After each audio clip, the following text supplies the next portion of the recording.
Okay, so let's do your daily reading, my dear Scorpio. Mag-intro muna ako ng mabilisan.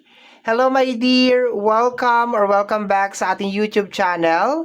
My name is RJ, your tarot card reader. At ang gagawin po natin ngayon is yung ating daily reading para po ito sa araw ng July 3, 2026. Titingnan po natin kung anong mga eksena, kaganapan at kung ano-ano pa na maaari mong makasalubong sa araw na ito. Pero before po tayo mag-proceed sa ating reading, magpapasalamat po muna ako or hayaan nyo po ako na kunin ko itong pagkakataon na ito para makapagpasalamat. Maraming salamat po sa ating mga abangers, sa mga walang sawang naghihintay at nag-aabang ng kanilang mga readings. Thank you very much. Gusto ko rin pong kunin itong pagkakataon na ito na magpasalamat sa ating mga bagong subscribers. Hello my dear, welcome po sa ating channel. I hope na mag-enjoy po kayo dito at sana or nawa ang mga readings na ginagawa ko ay nakakatulong po sa inyo o nakakatulong po sa ating lahat. Sa mga interested po sa ating private reading, nasa description box down below ang mga details, information na kinakailangan mo para po makontak ang inyong lingkod. Okay, so let's go na tayo my dear. Para sa reading natin ngayon, nag-include ako ng oracle card. Okay, so start tayo sa oracle card.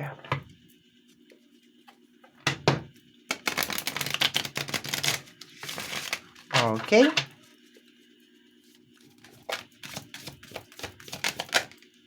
Ano to?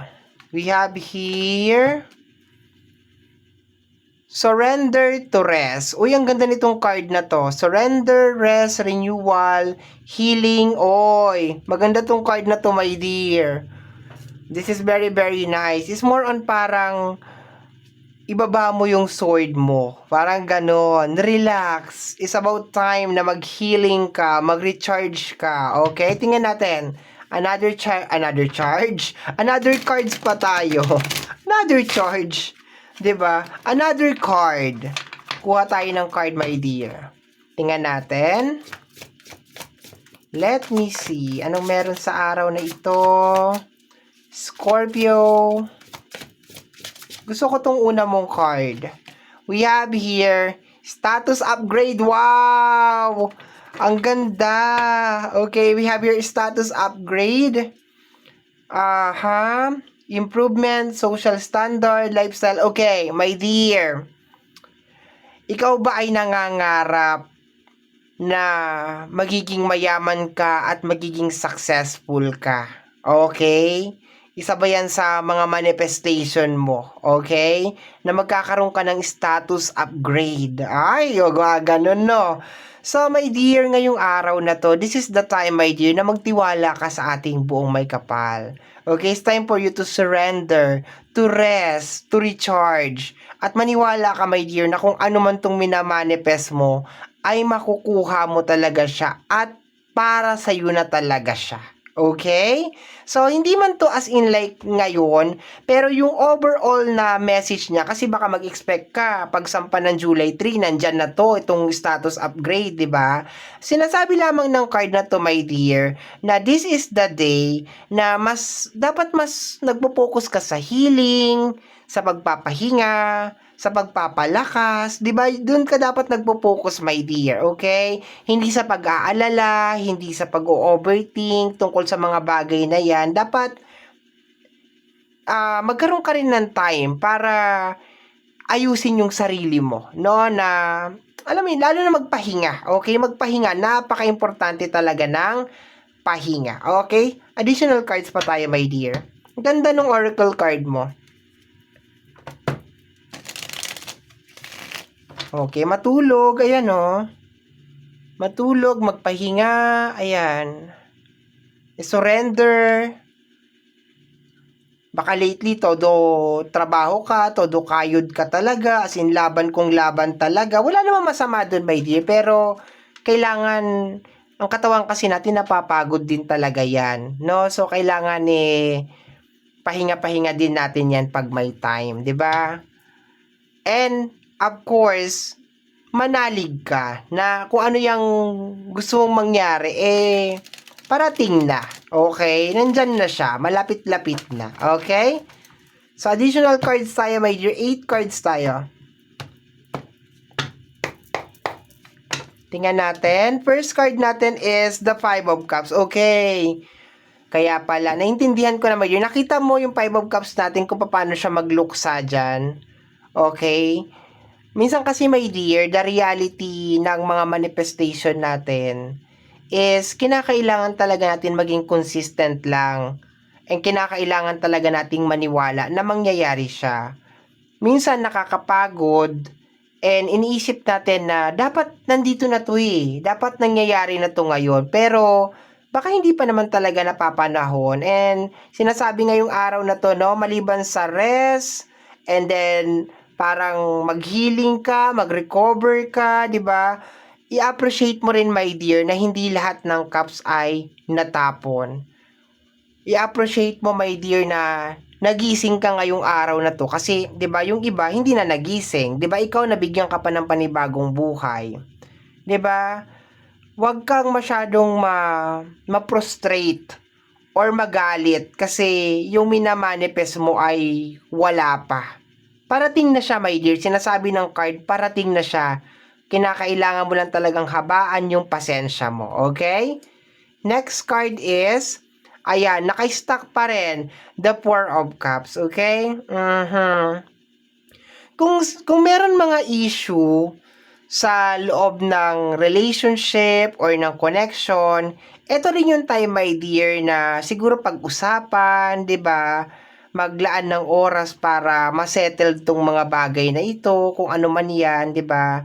Kasi parang pakiramdam ko, my dear, ngayong araw na 'to, makakaramdam ka ng matinding pagod, lalo na sa mga bagay na gusto mong mangyari sa buhay mo or posibleng pagkainip, okay? Maiinip ka, mapapagod ka, maiinis ka, maiirita ka, and possible din, my dear, na merong mga issue, no? Yung mga misunderstanding ba sa loob ng relationship, sa loob ng pamilya, na parang mananariwa siya ngayong araw na ito.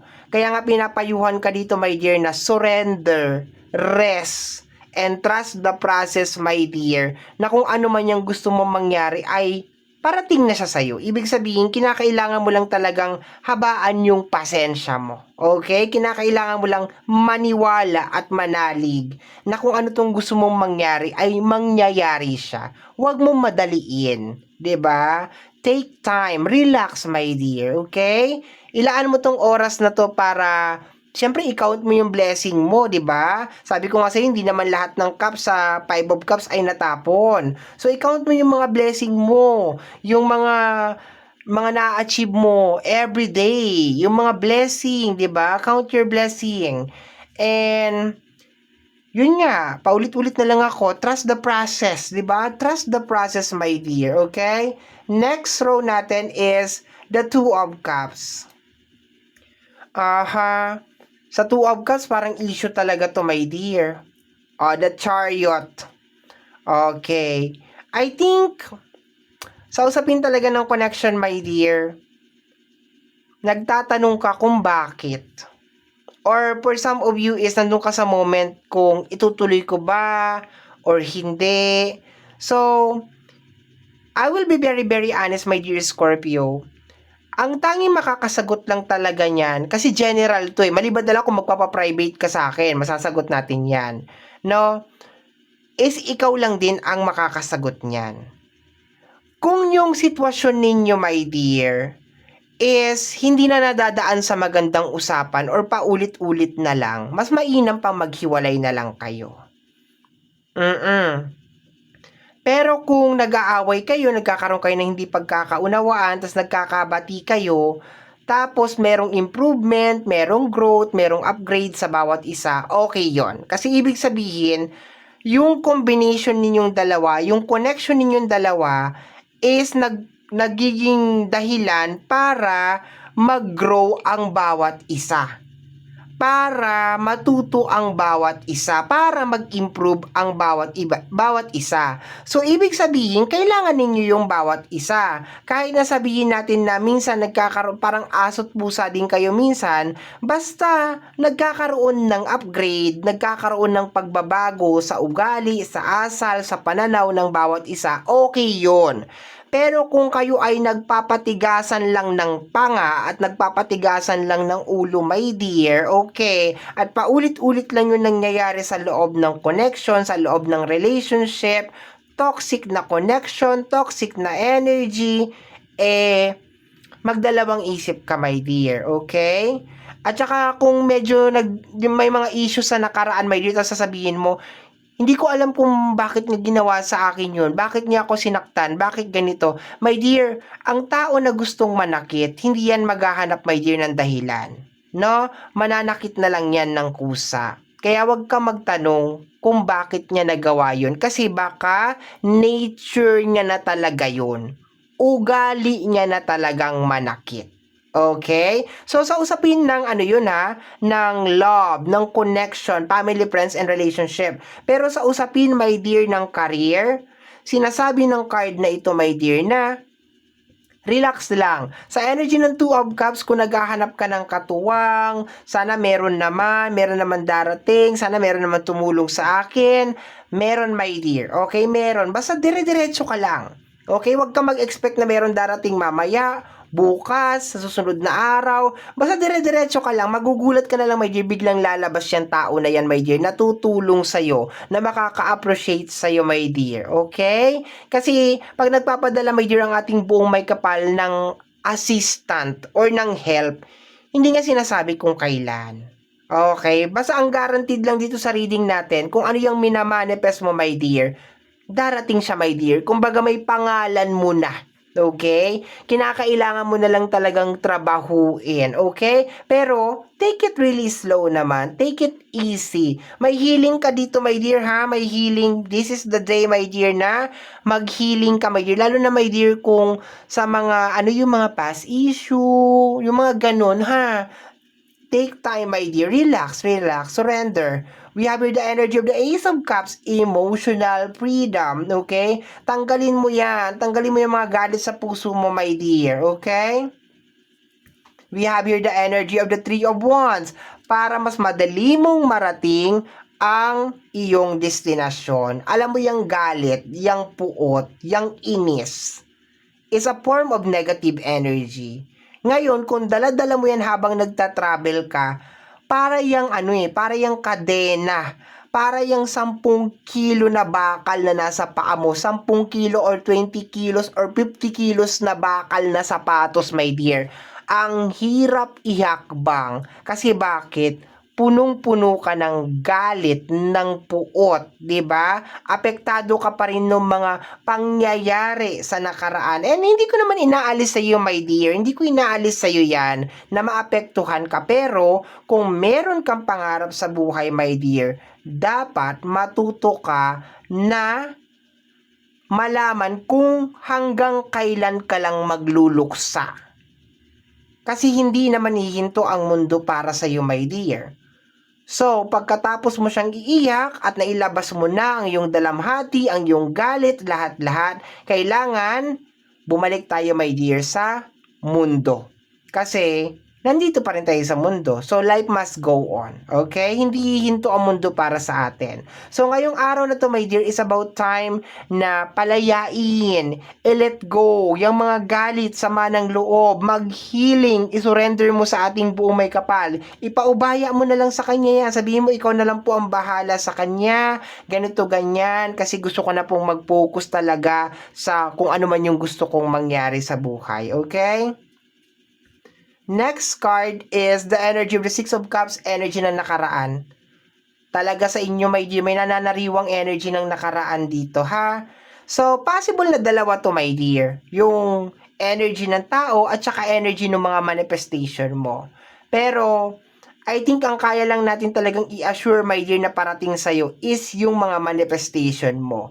Pagdating sa ibang tao, ay nako, hindi ako mag-aano dyan. Di ba? The Ten of Cups, illusion. Sana mabuo pa yung pamilya, sana ganito, ganyan. Pag-usapan ninyo, my dear. Pag-usapan ninyo ng partner mo kung gusto niya pa ba na maayos yung pamilya. Sabi ko nga kanina, dapat both side, ikaw at saka partner mo is nagkakaroon ng growth, nagkakaroon ng improvement, nagkakaroon ng maturity, 'di ba?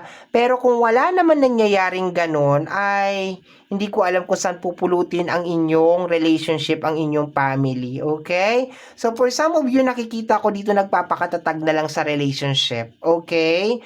Nagpapakatatag na lang sa relationship, tinitibayan na lang ang loob, ayan. So sabi ko nga, this is the day, my dear, na baka kailangan na ninyo talagang pag-usapan ang mga bagay-bagay, okay? Para mawala na tong blockage na to, mawala na and magtuloy-tuloy na yung blessing, kumbaga. Kasi pakiramdam ko may blockage eh. May blockage is either sa puso mo or kung saan, basta may blockage, my dear. So ngayong araw na to, my dear, is about time to surrender, to rest, mag-renew, mag-healing, okay? And trust the process, okay? Bottom deck of the card is the energy of the Six of Sword. Okay, slowly but surely, my dear. Okay? Kanina ko pa sinasabi yan. Ang Six of Sword is dahan-dahan na pag-usad. Pagdating sa mga pangarap mo, dahan-dahan, my dear, makakarating ka rin. Okay? Pagdating sa healing, maybe this is the time, my dear, na mag-level up na sa healing. Okay? Baka itong sinasabi dito na status upgrade is kung paano ka mag-handle ng sama ng loob, 'di ba? Kasi ang status upgrade is hindi lang naman 'yan more on pera, more on karangyaan, 'di ba? Pero 'yun naman ang gusto natin, 'di ba? Pera, karangyaan. Pero for some of us is more on kung paano natin i-handle yung ating sarili, kung paano natin i-present yung sarili natin sa mundo, okay? So this is the time, my dear, na i-surrender, mag-rest, mag-healing, mag-renewal, and magtiwala sa ating buong may kapal na kung ano yung gusto mo mangyari, my dear, nakasulat na yung pangalan mo doon at kinakailangan mo na lang talaga na maging consistent at maniwala, of course, na para sa iyo talaga yan, okay? So, my dear Scorpio, ito po ang nasagap natin na energy message para sa araw na ito, July 3, 2026. Kagaya po ng lagi kong sinasabi, ang tanging hiling at dasal ko lamang po sa ating buong may kapal na ang mga readings na ginagawa ko ay nakakatulong po sana sa ating lahat. Maraming salamat po. Thank you, my dear. Take care of yourself. Bye-bye!